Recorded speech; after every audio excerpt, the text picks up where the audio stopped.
What is up, you guys? I thought I'd just do a quick live stream about this past Saturday night at Houston. It was the first of the Triple Crown format in 2026 Supercross. And wow, what a wild race, at least in the 450 class anyway. I'm going to do just one video and I'm going to discuss both classes. But first off, guys, remember, subscribe if you think that I'm worth listening to, or if you just want to see some more of my games. I will hopefully have one up this coming week at least. But in the meantime, I'm going to get into this right now. Just get this over with.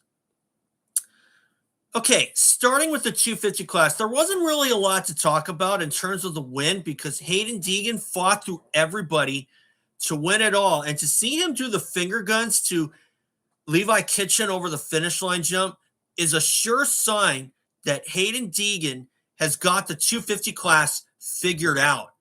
I haven't seen this kind of riding from someone in the 250 class and pulling off these kinds of wins in this capacity since probably Eli Tomac 10 years ago or 15 years ago when Tomac was an up-and-coming rookie to the Supercross series. Because, of course, he did turn pro in 2010, and he rode Supercross for the first time in 11.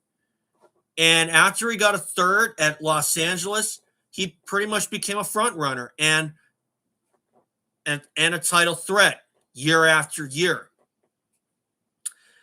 But the way that I'm seeing Haiden Deegan ride and the fact that he uses the whole track just to get by everybody,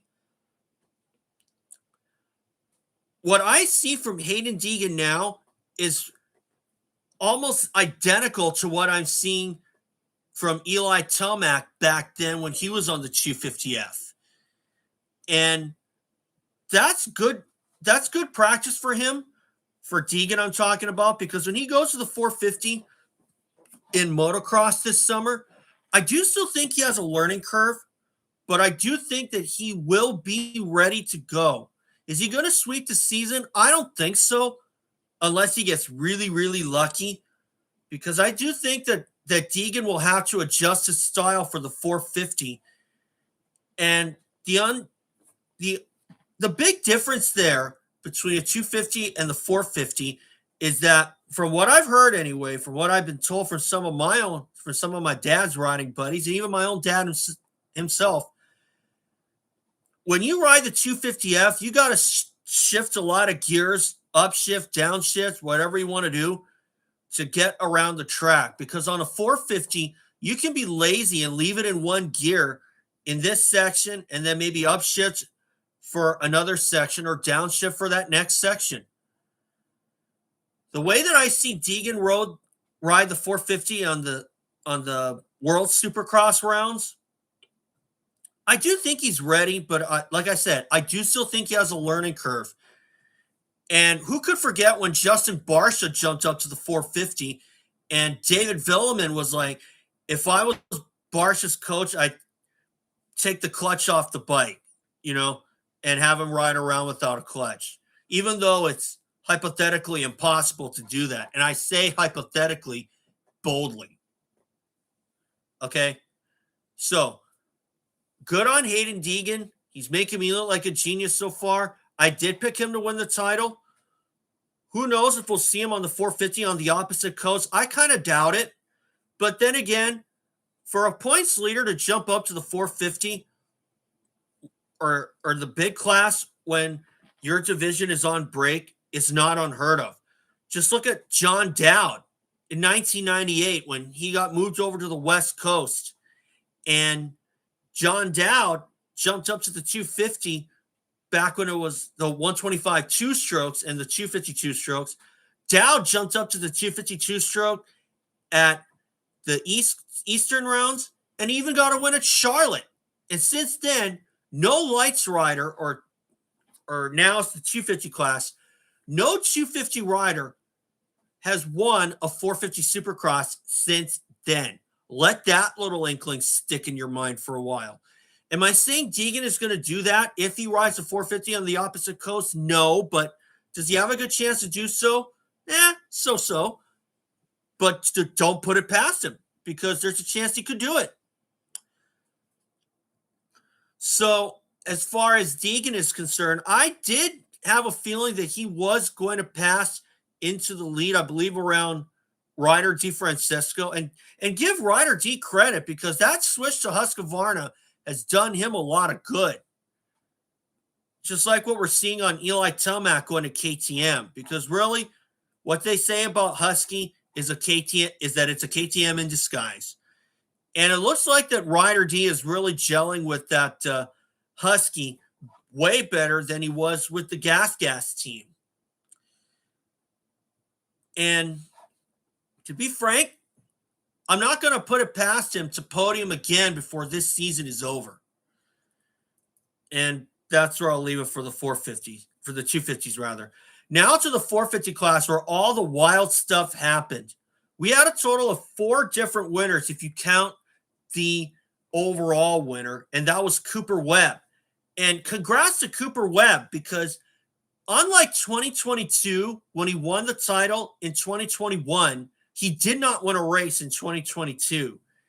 And I can remember some of the guys at Pulp MX were going over exactly what I was saying to my dad when we were bench racing a little bit, or at least having our own talks about this. The last time a rider won a Supercross title 1 year and didn't win a race the following year was Jeff Emig in 1998. How do I know that? 1998 was my first full year following the sport. And Emig was dealing with a lot of troubles on and off the bike. And Cooper Webb, I thought, was not dealing with some troubles off the bike. I do agree with what Cooksey said about that red flag at Anaheim 1 kind of doing him in. Because when things like that happen, that's a real momentum killer for sure. And for Cooper Webb, that was totally about this. It's happened to other people before. One guy who comes to mind is Tommy Hahn in 2007, when he got the whole shot in the 250 main at Orlando. And then a red flag came out because Ryan Dungey got taken out by Ryan Sipes, or I'm sorry, Matt Gerke, who had the bike come flying from the other lane right into Dungey. And as a result, Dungey was not able to make the restart because his bike was too busted up. And then in the restart, Tommy Hahn did not have justice given to him. He got a lousy start, and he didn't really fare too well that night.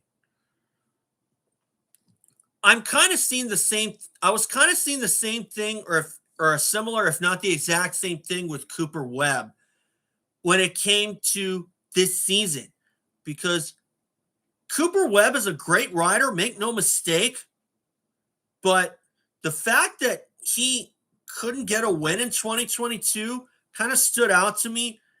And I was wondering if he was ever going to get a win, and he never did.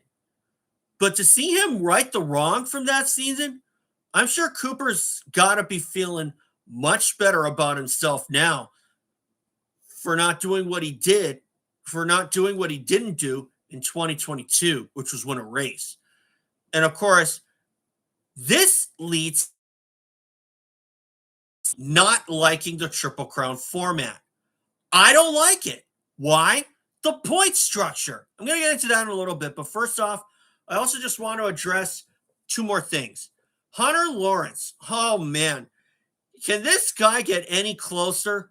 Because let me tell you, he is going to win one of these, but he's got to make sure that he stays consistent, because as soon as he got that 7th in the first race after that crash, I did not have a really good feeling that he was going to get this win. And if he did, it was going to be by the skin of his teeth.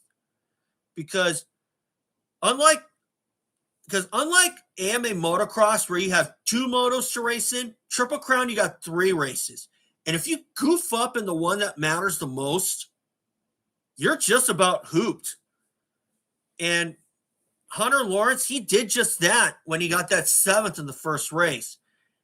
And Eli Tomac had a really scary crash in race number 2, and one that was enough to kind of make my head scratch, which also leads me into why I don't like the Triple Crown format. Now, fortunately, Tomac did come back to win the third race, and holy smokes, if that guy wasn't sore after that crash, I don't know what he's taken, but it is working. I don't know how much iron is in his diet, but whatever he had before the Houston race, he better have some more of it if he escaped some pretty serious injuries or at least didn't feel too sore.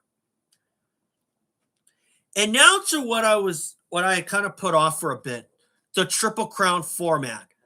After 8 years running, you would think that whoever runs the series or the AMA or MX Sports would actually listen and change up the point structure for the Triple Crown format. Because there were a lot of people when it first came out in 2018. There were a lot of people, myself included, who said that they did not like the Triple Crown format. What's my reason for not liking the Triple Crown format? The point structure.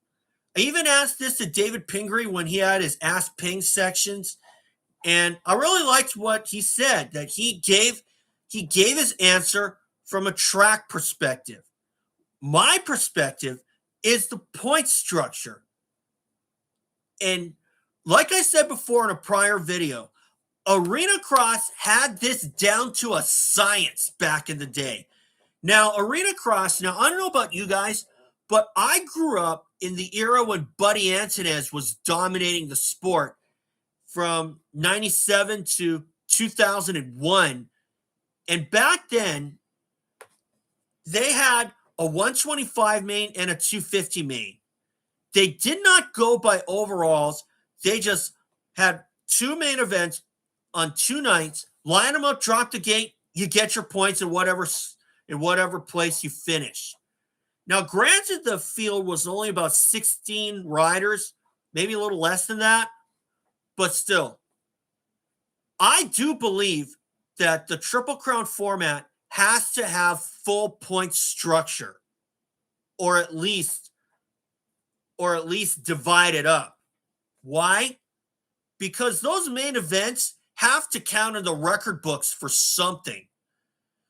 Case in point, look at Justin Brayton. In 2018, when he won one of the Triple Crown mains at Atlanta, and it's a good thing he won Daytona, because if he didn't win Daytona, we all know that Justin Brayton had won a main event, but it doesn't even show up in the record books because they go by overalls.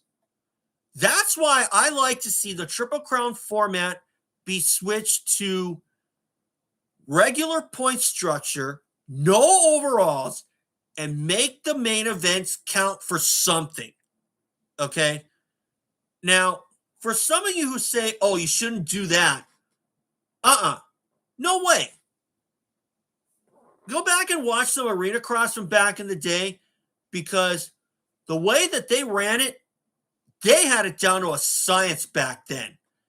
And I don't know why MX Sports or whoever is running this series hasn't taken a hint and gone by full point structure for all 3 main events and no overalls. Okay? So what I'd like to see, keep the main events as is as far as distance is concerned. And for guys racing 3 main events, that's good. That's the only part I like.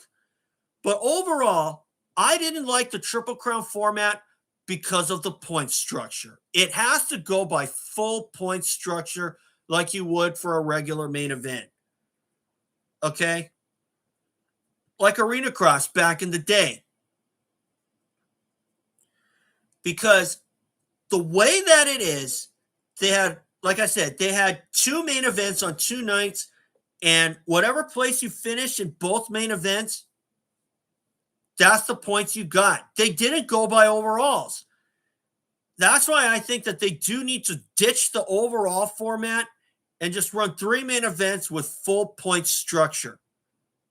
Keep the distances as is, 10 minutes for 2 races, 12 minutes for the final.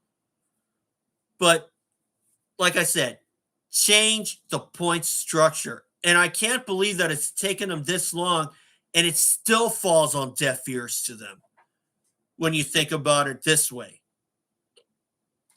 So if you like that format, if you like my proposal for the Triple Crown format, more power to you. But if you don't, whatever.